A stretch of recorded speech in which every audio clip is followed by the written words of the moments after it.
पहली प्रॉपर्टी देखो साहब, कल याद है अपने जेड और में कॉम्प्लेक्स कॉन्जुगेट नंबर, पहले इस पे लिख लो भाई, अगला टाइटल लिखो कॉम्प्लेक्स कॉन्जुगेट नंबर। आज पता है मुहूर्त नहीं है अच्छा पढ़ने का, पहले एक तो लेट हो गए, ठीक है। Properties of complex conjugate number याद में ना, कॉम्प्लेक्स कॉन्जुगेट नंबर होता क्या जिसमें आइटा की जगह याद है ना, और कल मैंने उसका डायग्राम भी बताया था, जेड का रिफ्लेक्शन एक्स एक्सिस में जेड बार होता है ना, और मैंने ये बताया था जेड के उधर माइनस जेड होता है, ऊपर माइनस जेड बार होता है, चारों मिलकर के रेक्टेंगल बनाते हैं, है ना। अच्छा अब काम की बात सुनो, z bar again bar is equal to z, obvious सी बात है, माइनस आइटा का दोबारा बार तो वापस प्लस आइटा, सही है। सेकंड पार्ट, सेकंड है बहुत ही, ये तो स्टार प्रॉपर्टी है, ठीक है ना, Z plus Z bar is equal to 2 real Z. कितने लोगों को ये ध्यान है रियल जेड किसको बोलते हैं, एक्स को, तो इसका मतलब ये कि इट इज 2x। क्या आपको याद है ये लिखा हुआ है x प्लस आइटा वाई, ये लिखा है x माइनस आइटा वाई, कटते ही आइटा वाई कट जाएगा, 2x बच जाएगा, नहीं है, ये काम की चीज है ना। दूसरी वाली प्रॉपर्टी तो बहुत ही काम की चीज, ठीक है। अच्छा सी प्रॉपर्टी इसी का प्रोटोटाइप है, z minus Z bar is equal to 2 imaginary part of z into iota, बिल्कुल 2 iota imaginary part of z। Imaginary part of z तो सिर्फ y कहलाता, आयोटा भी आएगा। गुड, अगली प्रॉपर्टी पाते हैं। अगली प्रॉपर्टी में दे रखी है बहुत ही काम की प्रॉपर्टी, अगर कभी z1 प्लस z2 के ऊपर बार आ जाए, ठीक है, तो बार बार z1 बार अलग z2 बार अलग, कहानी पकड़ में आ गई, दोनों अपना अपना अलग अलग बार बनेगा, ठीक है। अच्छा यही चीज हम लोग माइनस के टाइम पे भी कर सकते हैं, ई पे आता हूं, अगर यही z1 इंटू z2 बार होता, ठीक है, कंप्लीट बार, तो ये भी अलग अलग बार होता था, z1 बार z2 बार, सही है। ई के बाद f पे आते हैं, अगली प्रॉपर्टी z1 अपॉन z2, अगर ये सब डिवाइड में होते और ऊपर बार होता तो इसका मतलब माना जाता z1 बार अपॉन z2 बार, सही है, चाहे प्लस हो चाहे माइनस हो चाहे मल्टीप्लाई हो चाहे डिवाइड हो। अच्छा अगर बाय द वे इसी का है ना, कई बार इसका जनरलाइजेशन काम में आ जाता है, जनरलाइज मतलब समझ गया, बड़े रूप में, है ना। अगर कल को कोई दे दे z1 z2 z3, ठीक है ना, z4, है ना, कंप्लीट बार ऐसे, तो ये z1 बार z2 बार z3 बार z4 बार ऐसे लगेगा, सही है। बड़े भी आ जाएगा तो भी सब पे अलग अलग बार बैठेगा, ठीक है। f के बाद जी, अगली प्रॉपर्टी z की पावर n का bar is equal to z bar to the power n, ठीक है। h अगली प्रॉपर्टी है if z bar is equal to z, अगर कोई ये कह दे कि x प्लस आइटा वाई उतना ही है जितना x माइनस आइटा वाई, तो समझ जाना y 0 है, क्योंकि आइटा का फर्क ही नहीं पड़ रहा फिर तो। अरे x माइनस आइटा वाई और x प्लस आइटा वाई बराबर है, तो इसका सीधा मतलब है कि y 0 है, क्योंकि आइटा का फर्क ही नहीं पड़ा, नहीं है। तो इसका मतलब मैं यहाँ पे क्या बोलूंगा कि इट्स का मतलब z इज, है ना, प्योरली रियल, प्योरली रियल। उल्टी बात ज्यादा चलती है, if z is purely real then z bar is equal to z, हम लेके ये चलते हैं, नहीं है समझ में, ठीक है ना भाई। हाँ अगर, ठीक है, z bar is equal to minus z होता है, प्योरली इमेजिनरी, क्यों, क्योंकि x गायब हो गया, ठीक है ना, then z is purely imaginary number, ठीक है। नॉर्मली प्रॉपर्टीज को एक साथ नहीं लिखा जाता, ठीक है, कोई इक्का दुक्का प्रॉपर्टीज या 4 प्रॉपर्टी 5 प्रॉपर्टीज लिखा दी जाती है, ठीक है। फिर बच्चा क्वेश्चंस के दौरान ही सीखता है। मैंने सारी पहले क्वेश्चन से सीखी, फिर मैंने सारी प्रॉपर्टीज इकट्ठी कर दी है, अब आप एक साथ सारी प्रॉपर्टी देख लें और क्वेश्चन के दौरान यूटिलाइज करते हैं। इनमें काम की कौन सी है, देखो ये तो तीनों बहुत ही काम की है, ठीक है ना, ये वाली काम की है, ठीक है, ये तीनों, है ना, क्योंकि ये इनमें क्या है, चाहे मल्टीप्लाई डिवाइड या मतलब आप इन्हें एक ही मान लो मेरी नजर में तो, ठीक है। उसके बाद में ये 2 काम की है, ये उल्टी काम में, उल्टी काम में आती है। z इज प्योरली रियल बोल दिया तो आपको समझ में आ जाना चाहिए, फिर z बराबर में z बार बराबर z लेके काम चालू करना, सही है ऐसा। ये क्योंकि ये फेमस लाइन है कि z is a purely real number, if z is a purely real complex number, है ना। कहानी पकड़ में आ गई। अब देखिए क्वेश्चन आते हैं, हाँ भाई, क्वेश्चन में कहते हैं इफ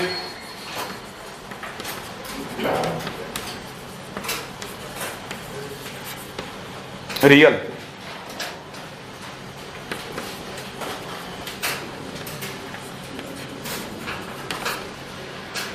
हालांकि हम लोकस आने वाले टाइम में अपने आप ही इनकी बात कर लेंगे, लोकस की, राइट है। अच्छा, ये लेकिन इतना कहना ही काफी है कि ये अगर एक रियल है तो रियल होने पर इसका खुद का बार इसके खुद के बराबर होगा। इसमें क्या बड़ी बात है ना। और अगर ऐसा होगा तो आपको ये भी पता है कि इसका मतलब मैं बोल गया z1 का स्क्वायर, z बार का square, z bar plus 1 is equal to z square plus z plus 1। यहां तक तो कोई गलत नहीं है। अगर ये वाली बात यहां तक भी पकड़ में आ गई तो आगे की तरफ अपन और आगे बात बढ़ाते हैं। इससे अपन कह सकते हैं z बार का square minus z square plus z bar minus z plus equal to 0। Sorry, नहीं पकड़ में आई, 1 1 तो कट गया ना। अच्छा, क्या आप ये बात समझ गए कि इस पूरी कहानी में से मैं लिखता हूं z bar minus z multiplied with z bar plus z, और यहाँ पे ऑलरेडी विद प्लस में क्या चल रहा है, z bar minus z equal to 0। दोनों में कॉमन आ रहा है z बार माइनस z, अंदर ही अंदर क्या बच रहा है, z bar plus z plus 1 equal to कितना आ गया, 0। तो दो बातें समझ में आती है, या तो ये होगा या ये होगा। अगर ये होगा तो z बार माइनस z बराबर 0, और या फिर ये होगा तो z bar equal to minus z minus 1। क्या आप ये बात पकड़ गए। अगर ऐसा हो गया तो मैं यहां पे बोलूंगा z बार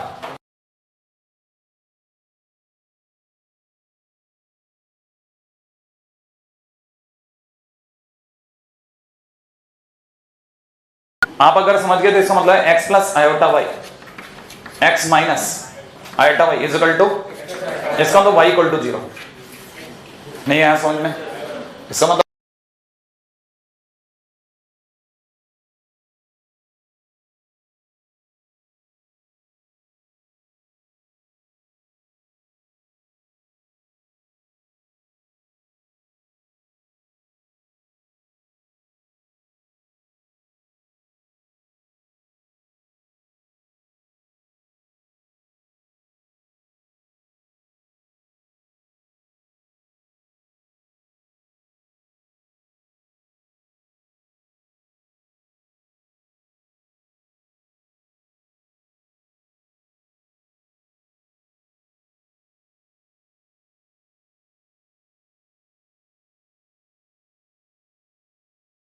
या तो ये या ये, ठीक है ना। दोनों मतलब अलग अलग हो सकते हैं, ये नहीं कि दोनों में से सर सही कौन सा है, अरे दोनों सही है।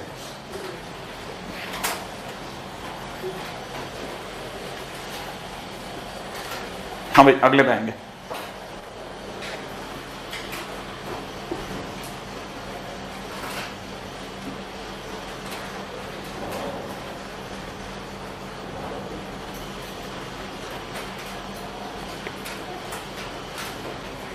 हाँ भाई, नेक्स्ट पॉइंट ले रहा हूं, modulus of a complex number. हालांकि ये जिस चीज पे अपन अभी पहुंचे ना, ये कई लोगों का फर्स्ट शो तीसरे है ना, तीसरे पैराग्राफ से आ जाती हैं दोनों चीजें, ठीक है। अब देखो मैं आपको कैसे आराम से धीरे धीरे लेके आया हूं, ठीक है। लेकिन अपन ने कहीं कोई गलती नहीं करी है, इसका सही ऑर्डर बनाया अपन ने इसका।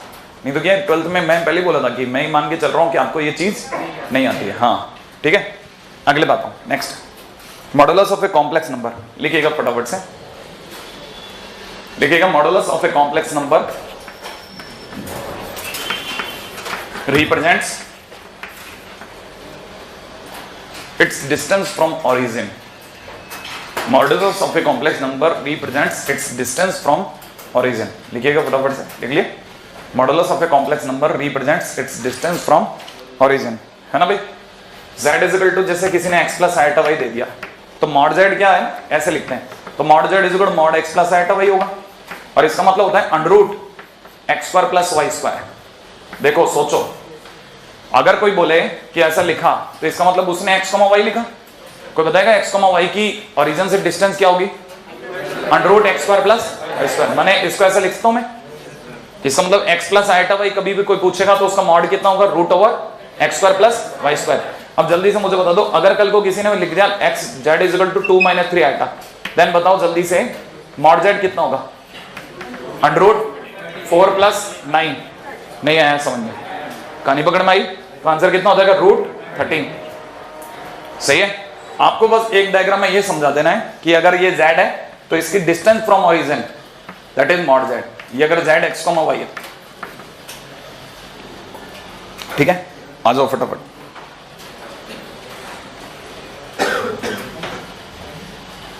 हाँ भाई,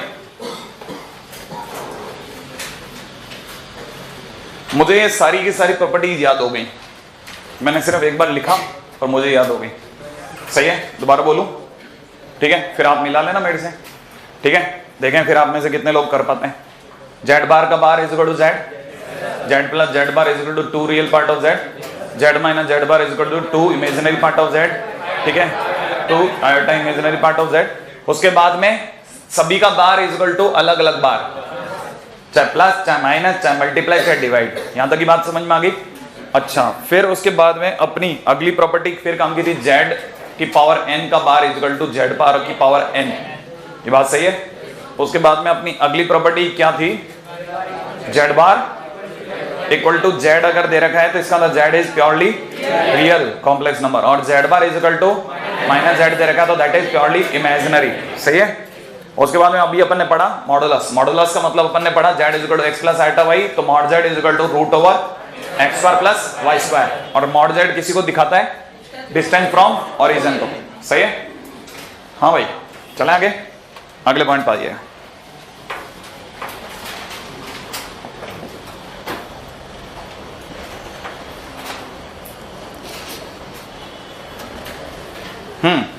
आप भी निकाल दो एक का mod Z. Z is equal to दे रखा है अंडर रूट में -1, then mod Z is equal to question mark.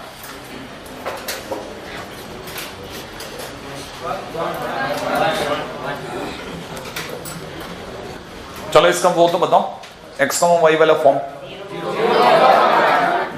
ये एक्चुअल में क्या लिखा है? 0 प्लस आइटा, पता भी है। तो mod Z is equal to root over. सही है, तो आंसर इज 1। सही है, यहां तक कोई परेशानी?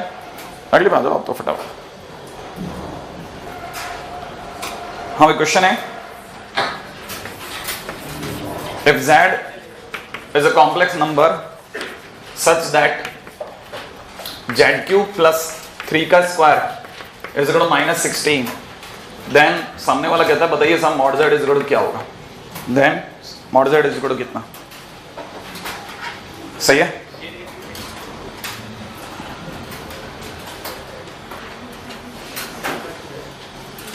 स्क्वायर ही है ना? हाँ,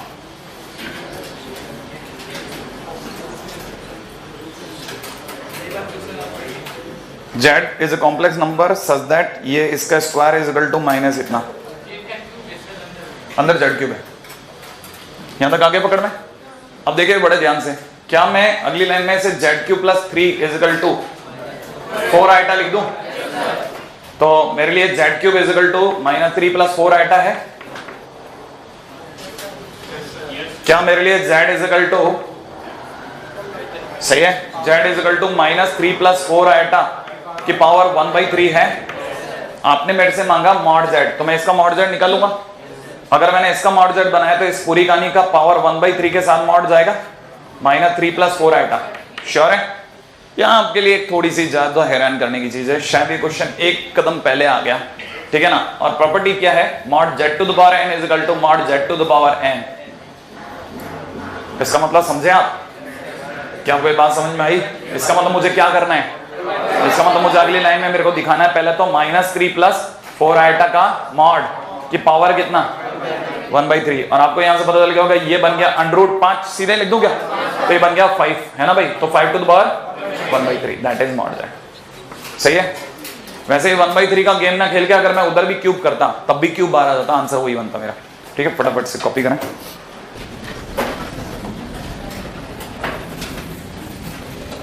हाँ भाई, नेक्स्ट